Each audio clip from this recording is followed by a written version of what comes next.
പഠിപ്പിക്കാൻ വന്നിരിക്കുന്നതോ സുന്ദരിയായ ഒരു പെണ്ണ്. ആ പെണ്ണ് വന്നപ്പോ അറിയുന്നു അവള് അഖിലിന്റെ കൂടെ കോളേജിൽ പഠിച്ചതാണെന്ന്.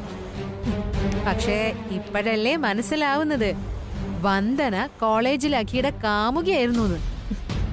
ഐശ്വര്യ, പോയി വേറെ എന്തെങ്കിലും പണി നോക്ക്. അഖിലിന്റെ കാമുകി പോലും.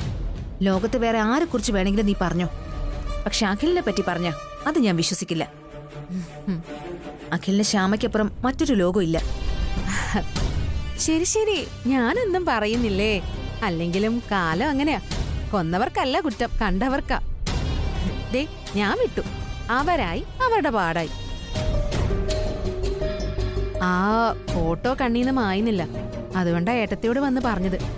ഇനിയില്ല, നിർത്തി. അല്ല ഐശ്വര്യ, ഫോട്ടോ കണ്ണീന്ന് മായുന്നില്ലെന്നോ? ഏത് ഫോട്ടോ? ആ വന്ദനയുടെ ഫോണിലെ ഒരു ഫോട്ടോ ഉണ്ട്. അഖി വന്ദനയ്ക്ക് ഒരു പൂ സമ്മാനം കൊടുക്കുന്നത്.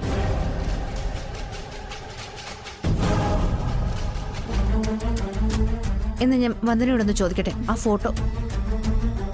മണ്ടത്തരം കാണിക്കല്ലേ ഏട്ടത്തി. ആ ഫോട്ടോ കാണിച്ചു തരണോന്ന് പറഞ്ഞാ അവള് കാണിക്കോ? മുന്നറിയിപ്പ് കൊടുക്കേണ്ടതേ ശ്യാമയ്ക്ക. കുട്ടിയോടെ ടീച്ചറെ ഒന്ന് ശ്രദ്ധിക്കാൻ പറ. അവളോടെ ഞാൻ പറഞ്ഞ അവള് കരുതും ഞാൻ എന്തോ മനസ്സിൽ കണ്ട് പറയാണെന്ന്. അമൃതയെടുത്തേക്ക് സംശയം തുടങ്ങി. ഏട്ടത്തി, സാമാന്യ ബുദ്ധിയിലൊന്ന് ആലോചിച്ച് നോക്ക്. ഒരേ കോളേജിൽ പഠിച്ച പെണ്ണിനെ സ്വന്തം വീട്ടില് ഒരു മുറിയൊക്കെ കൊടുത്ത് താമസിപ്പിക്കുന്നു. അതിലെന്തോ ഒരു ഉദ്ദേശമില്ലേ?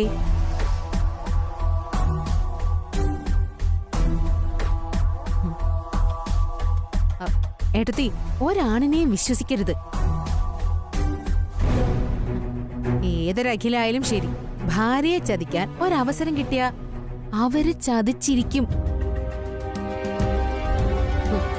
അഖിയല്ല, അരുണേട്ടനാവട്ടെ ആദ്യേട്ടനാവട്ടെ, പഴയ കാമുകിയെ കണ്ടാലേ ഇപ്പോഴത്തെ ഭാര്യയെ ചതിക്കും.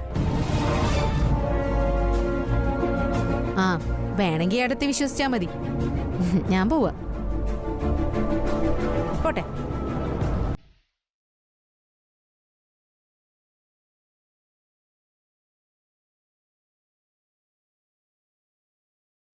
നേരാ, ആണുങ്ങൾ അത്ര എളുപ്പത്തിൽ വിശ്വസിക്കാൻ പറ്റില്ല.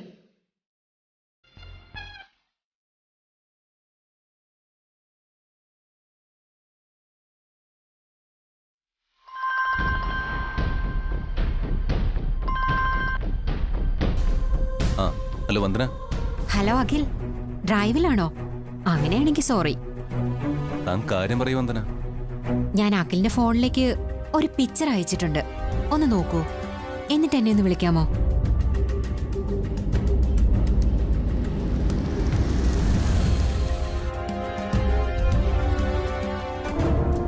ഇപ്പൊ വിളിക്കും.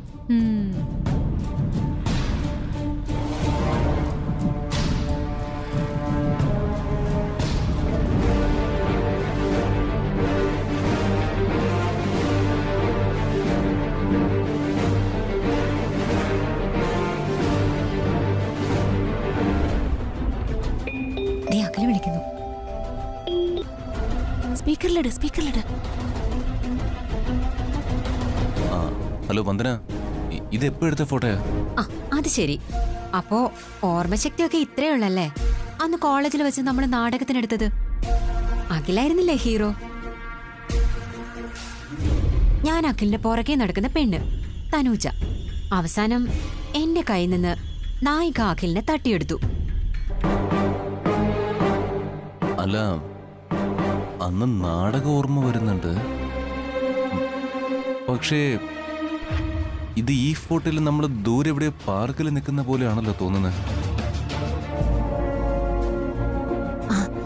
ഫോട്ടോഷോപ്പ്. അത് ഞാനിന്ന് ഫോട്ടോഷോപ്പ് ചെയ്ത് സെറ്റ് ചെയ്തതാ. സത്യത്തിൽ ദിവസത്തിൽ ഒരു പ്രാവശ്യമെങ്കിലും ഞാൻ ഈ ഫോട്ടോ കാണും.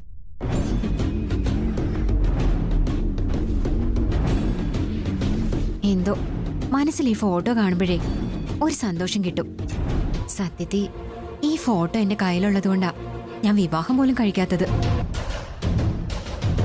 എന്താ മനസ്സിലായില്ല? ഏയ് ഒന്നുമില്ല അഖിൽ, നത്തിങ്. അല്ല, ഞാൻ ഈ ഫോട്ടോ അയച്ചതിന് എന്നോട് ദേഷ്യമുണ്ടോ? ദേഷ്യമോ? എന്ത് ദേഷ്യം? മതി, എനിക്കത് കേട്ടാ മതി. Thank you Akhil. ഓക്കെ.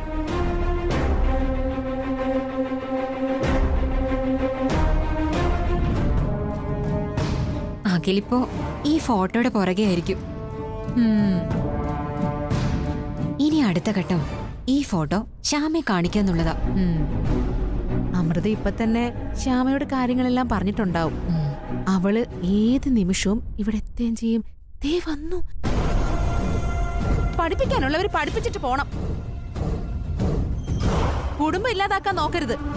കുറെ ദിവസമായി ഞാൻ ഇതൊക്കെ ശ്രദ്ധിക്കുന്നു. ആ, നീ ഇവിടെ വന്ന് നിൽക്കായിരുന്നോ? ഇങ്ങോട്ട് വാ, വാ ഇങ്ങോട്ട്. ഇങ്ങ് വാ. ടീച്ചറെ ഗുണദോഷിച്ചില്ലെങ്കിലേ എന്റെ സ്വഭാവം മാറും. നിനക്ക് കമ്പനിയുടെ ഹെഡ് ആവണമെങ്കിൽ ആയിക്കോ, ഞാൻ മാറി തന്നോളാം. ഇതിനെ എത്രയും വേഗം ഇവിടുന്ന് പാക്ക് ചെയ്തോളണം. ഞാൻ കുറെ നേരമായിട്ട് ക്ഷമിക്കുന്നു. എന്റെ ക്യാരക്ടറിനെ അവഹേളിച്ചാലുണ്ടല്ലോ. ക്യാരക്ടറോ? നിനക്കോ? നിനക്ക് എന്ത് ക്യാരക്ടറാ ഉള്ളത്? ഐശ്വര്യടുത്തേ, നിനക്കേ ഇവളെ മണ്ടിയാക്കാൻ പറ്റും. പക്ഷേ ഐശ്വര്യ ആള് വേറെയാ. എന്റെ കുടുംബത്തില് നുഴഞ്ഞു കയറാൻ വന്നാലുണ്ടല്ലോ. എടുത്തേ, എന്താ ഇത്? എടുത്തേ, കാര്യം എന്താ? ബെസ്റ്റ്. കാര്യം എന്താന്ന് ഈ വീട്ടിലെ ബാക്കി എല്ലാവർക്കും അറിയാം. കാര്യം എന്താന്ന് അഖിയുമായിട്ടുള്ള കളിയും ചിരിയൊന്നും നീ കാണുന്നില്ലേ? നിന്റെ ചങ്കിന്റെ ചങ്കായ അമൃതേടത്തേക്ക് കാര്യങ്ങളൊക്കെ അറിയാം. അഖിയുമായിട്ട് എന്തോ ആയിക്കോട്ടെ. ഇവളിപ്പോഴേ എന്റെ അരുണുമായിട്ട് കൊഞ്ചാനും കൊഴിയാനൊക്കെ വന്നിരിക്കുന്നു. അരുണിനെ ഫോൺ ചെയ്യുന്നുണ്ടോന്ന് എനിക്ക് സംശയമുണ്ട്. അങ്ങനെ ഇവളുടെ ഫോൺ ഞാനൊന്ന് പരിശോധിച്ചു. അപ്പൊ കണ്ടു ഒരു ഫോട്ടോ. 2 ഇണക്കുരുവികള് പാർക്കിലിരുന്ന് സല്ലപിക്കുന്നു. അഖിയും ഇവളും കൂടെ. ചോദിച്ചപ്പോ പറയോ പണ്ട് നാടകത്തിന് എടുത്തതാണെന്ന്. എന്റെ പൊന്നു മോളെ, ഇവിടെ മൊത്തം ഒരു നാടകം നടക്കുക. നിന്റെ ജീവിതം തകർന്ന് തരിപ്പണാവാൻ പോവുക. ഒരു ചൊല്ലുണ്ടല്ലോ, ആ സൂക്ഷിച്ച ദുഃഖിക്കണ്ട. അതേ എനിക്കും പറയാനുള്ളൂ. ശ്യാമ, ഐശ്വര്യ പറയുന്നതൊന്നും വിശ്വസിക്കരുത്. നീ കമ്പനി ഹെഡാകുമെന്ന് കരുതിയുള്ള വെപ്രാളവാ. അതുകൊണ്ട് ഓരോ കഥകൾ ഉണ്ടാക്കുക. പിന്നെ ഞാനിവിടെ ടീച്ചറായി നിൽക്കുന്നത് ഇഷ്ടമല്ലെങ്കിൽ പറഞ്ഞാ മതി, ഞാൻ പോയിക്കോളാം. പക്ഷേ അപവാദം പറയരുത്, അതെനിക്ക് സഹിക്കാൻ പറ്റില്ല. എങ്കിൽ ഫോട്ടോ എന്നെ ഒന്ന് കാണിക്കോ? ഏത് ഫോട്ടോ? അങ്ങനെ ഒരു ഫോട്ടോ ഒന്നുമില്ല. ആ ഫോണിങ്ങാടി. ഇല്ല, ഞാൻ തരില്ല. എന്റെ ഫോൺ ഞാൻ ആർക്കും കൊടുക്കില്ല.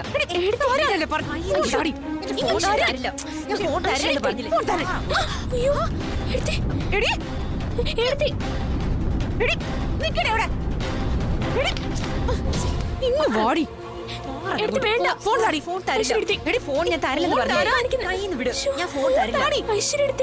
ഇല്ലെങ്കിൽ ഞാൻ എല്ലാരെയും വിളിച്ചു കൂട്ടും.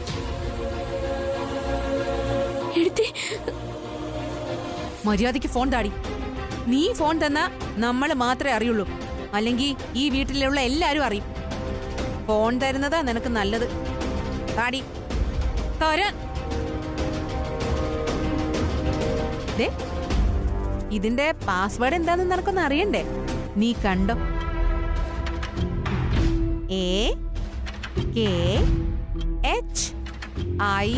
AKHIL. ആരാ? അഖിൽ. ഈ ലോകത്ത് ഒരഖിലേ ഉള്ളോ? എന്റെ ഒരു ബ്രദർ അഖില്. മിണ്ടരുത് നീ. ഇത് കണ്ടോ?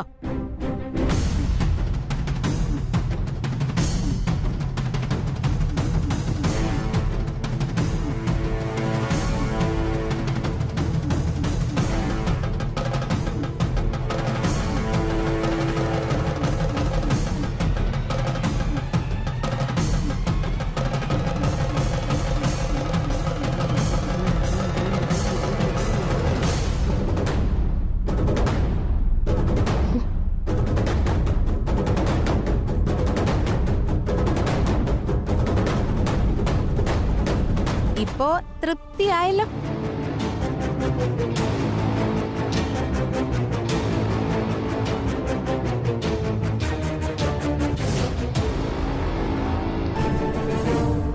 ഏതാ ഈ ഫോട്ടോ? ശ്യാമ അഖിലിനെ വിളിച്ച് ചോദിക്കൂ.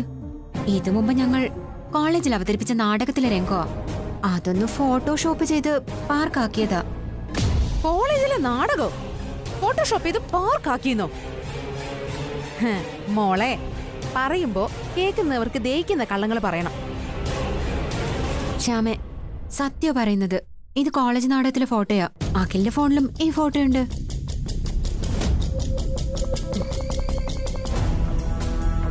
ഏയ് ഇല്ല, അഖിൽ സാറിന്റെ കയ്യിൽ ഈ ഫോട്ടോ ഉണ്ടെങ്കിൽ എന്നെ സാർ കാണിക്കുമായിരുന്നു. സാർ ഒന്നും എന്നോട് മറച്ചു വെക്കാറില്ല. സംശയം നമുക്കിപ്പൊ ക്ലിയർ ചെയ്യാം. വിളിക്കടി, അഖിലിനെ വിളിക്കടി. അഖിലിനെ വിളിച്ച് നീ സംസാരിക്കണം. എന്നിട്ട് ഞങ്ങൾ വിശ്വസിക്കാം നീ പറഞ്ഞത് കള്ളമാണോ സത്യമാണോന്ന്. ഞാൻ വിളിക്കാം.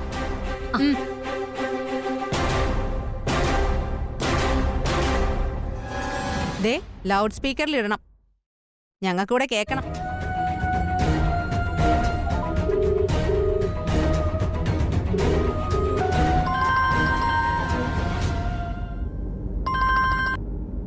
ഹലോ വന്ദന. ഓഫീസിലെത്തിയോ അതോ ഡ്രൈവിംഗിലാണോ? നേരത്തെ നമ്മൾ സംസാരിച്ചപ്പോ ഡ്രൈവിംഗിലായിരുന്നല്ലോ. ഓഫീസ് എത്താറായി, പറഞ്ഞു എന്താ? അഖിലെ, നമ്മുടെ ആ ഫോട്ടോ ഇല്ലേ, അഖിൽ എനിക്ക് പൂ തരുന്നത്, അതെന്റെ കയ്യിൽ നിന്ന് ഡിലീറ്റ് ആയിപ്പോയി. ഒന്ന് അയക്കാമോ? ശരി. ഹാ,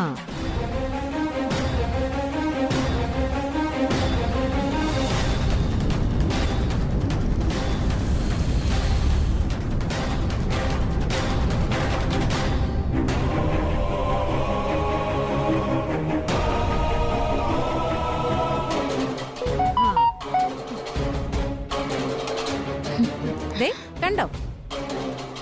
വിശ്വാസമായോ? അഖിലിന്റെ കയ്യില് ഈ ഫോട്ടോ ഉണ്ടായിരുന്നു. അതിപ്പോ വിശ്വാസമായല്ലോ.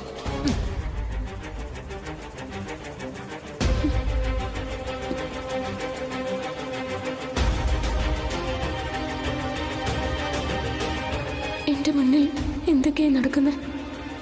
ഞാൻ ഈ കാണുന്നതൊക്കെ സ്വപ്നമാണോ?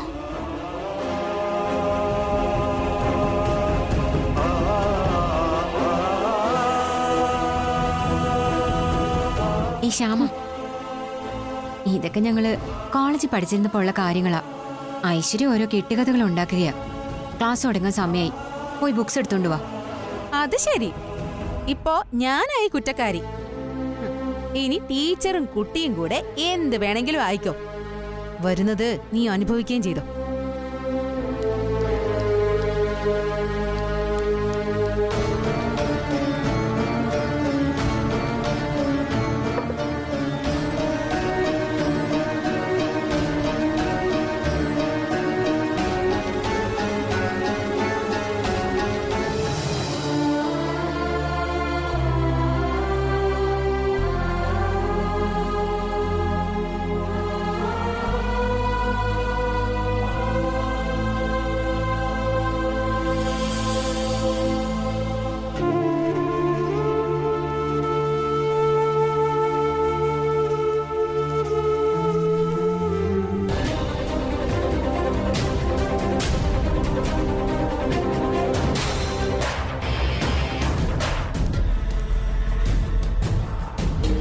ഒരു കാര്യം ഞാൻ ആദ്യമേ പറയാം. ഈ ഒരു പ്രാവശ്യം കൂടി ഞാൻ വന്നു. ഇനി ഒരിക്കൽ കൂടി ഇതേപോലെ പുറത്തുനിന്ന് സംസാരിക്കാൻ എന്നെ പ്രതീക്ഷിക്കണ്ട. ഒന്നുകിൽ ഞാൻ അവിടെ നിങ്ങളുടെ വീട്ടിൽ വരാം, അല്ലെങ്കിൽ എന്റെ വീട്ടിൽ വരണം. അവിടെ വരാൻ ധൈര്യം ഉണ്ടെങ്കിൽ. അല്ലാതെ ഇങ്ങനെയുള്ള ഒളിച്ചുകളി ഞാൻ നിർത്തുക. ശരി, പറയാനുള്ളത് പറയാം, ചോദിക്കാനുള്ളത് ചോദിക്കാം. നേരത്തെ ചോദിച്ച കാര്യം തന്നെയാ ഇപ്പോ ഈ നാട്ടിലേക്കുള്ള വരവ്. അതിന്റെ ഉദ്ദേശം എന്താ? നേരത്തെ പറഞ്ഞ ഉത്തരം തന്നെയാ. വേണമെങ്കിൽ ഒന്നുകൂടെ പറയാം.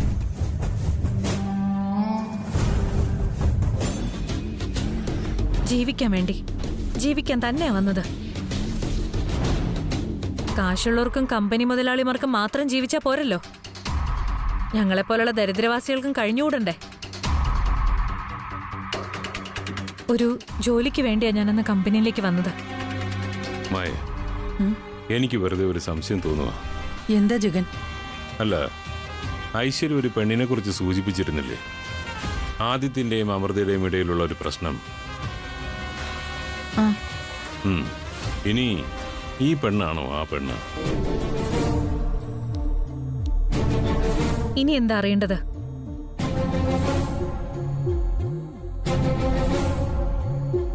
മോളുടെ അച്ഛനാരാണെന്ന് നാട്ടിലൊക്കെ അറിയോന്നാണോ? ഇല്ല, അത് ആനന്ദ നിലയക്കാർ പേടിക്കണ്ട.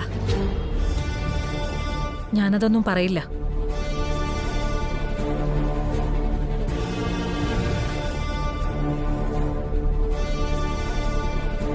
കാശ് വേണോന്നാണ് ഇനിയുള്ള ചോദ്യമെങ്കില് എനിക്കതും വേണ്ട.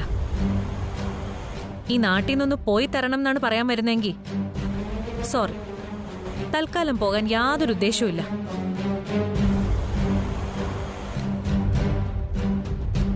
ഈ മോതിരം ആരുടെയെന്നറിയോ? ആനന്ദ നിലയത്തിലെ വസുന്ധരാമ്മയുടെ.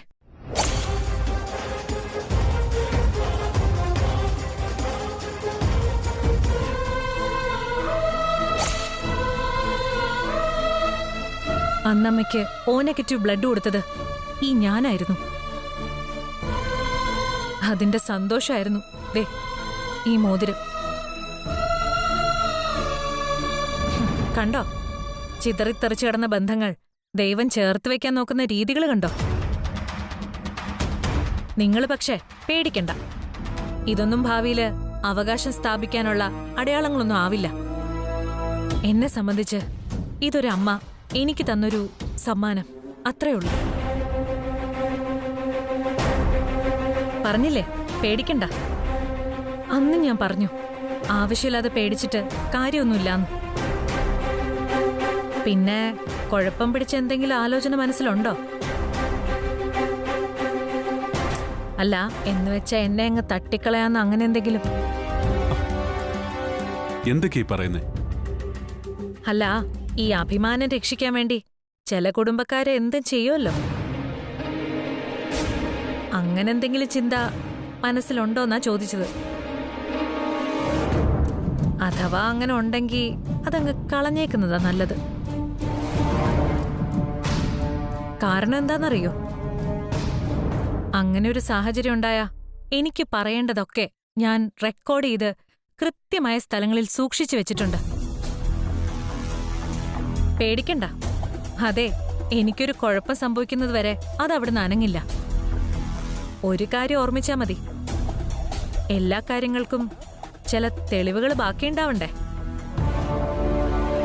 ഞാനെന്നാ പോട്ടെ. കൂടുതൽ എന്തെങ്കിലും പറയാനുണ്ടോ?